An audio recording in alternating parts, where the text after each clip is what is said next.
Tanner Hall has our story tonight. How you gonna have a demon posted up in a trash can? I mean, you know, it's dumb. It don't make no It's sense. stupid. It You know what I'm don't make saying? It's no stupid. sense. It's just Stupid. stupid. It's unrealistic is what it is. It's like, I ain't gonna be scared of no trash can. Jordan Peele has gone from making fun of horror movies to action. Having fun making horror movies and doing it in a way that has changed the genre. It's what some are calling the Peele effect. It started with Get Out. Sink into the floor. Wait. Sink. The 2017 blockbuster, written, directed, and produced by Peele, was a partnership with Blumhouse Productions. The company run by Jason Blum is one of the most successful scary movie studios in the industry. And he knows a hit when he sees it. What makes great movies is that they have to feel original and feel like we haven't seen them before. And no one's done that better than Jordan, obviously. Blumhouse put up the $4.5 million budget to Get Out done. A great investment because it would go on to make $193 million worldwide. And while bringing more black and brown voices to the table is the right thing to do for those watching the bottom line, green is the color that sways decisions. The minority of our audiences are people who look like me. Caucasian is less than 50%.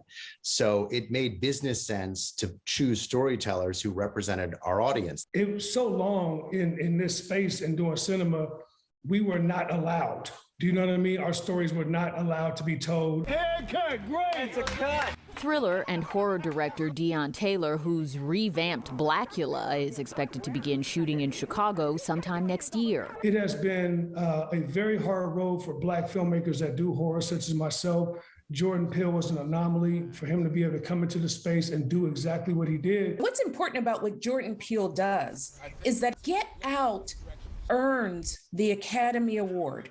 That's huge for horror, the horror genre on its own, but certainly huge for a Black horror film. That opens the floodgates for more. Robin Means Coleman, Northwestern professor, author, and the definitive voice on Black horror, says when the people telling stories change, the way those people are portrayed changes as well. You see a different kind of scripting and the ways in which Black people show up. The way that I could best describe this is the difference between, say, Bernard Rose's 1992 Candyman versus Nia DaCosta's 2021 Candyman. In Bernard Rose's, this is a story that's really about white people and whiteness and a white woman. Nia DaCosta's film centers Blackness, every part of it. Be my victim.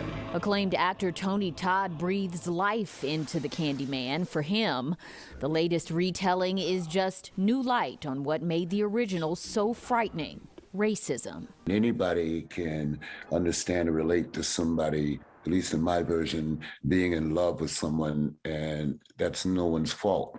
But society looks at it as something more frightening than any monster ever depicted on screen. And then therefore they create the monster. And while Jordan Peele has gotten really good at it, he's following a long line of filmmakers using chilling storylines to call out society's ills. When you talk about Black exploitation films, and you know, all of those films were fantastic, but some of them carried a little bit more weight. The Black horror films of the 70s, a lot of them focused on themes that are sometimes sensitive and not always talked about. And in the 90s, the movie that had audiences terrified but talking was Rusty Cundiff's Tales from the Hood. I've been waiting for you boys. It takes on some really prescient topics like racists who are running for political office, police brutality, domestic violence. Racism is very scary. Author Iatasha Womack says one of the most important impacts of the Peele effect may be that it's given audiences of all kinds a way to relate to stories that aren't necessarily about them. Candyman is a commentary on gentrification. Get Out is a commentary on projected fears and identity and otherness. And, I would even say Us is very much a commentary on otherness as well, and maybe fear of ourselves. But all of these combined are dealing with broader social issues that we just typically don't address in horror films. But being able to see perspectives on fear or trauma or hope and aspiration through this cultural lens, I think helps people to get a new sense of the world that they're in. As the Peele effect continues to ripple, the film community and audiences alike are looking forward to what comes next. Jordan Peele has been anointed and selected. So what I hope that spirals out and into is not just one person, because if it's just one person, then ultimately that comes with an expiration date. Listen, Black folks can always come up with something that is frightening to our existence. So all you need is to add a little art to it, and you can come up with original stories. Gaynor Hall, WGN News.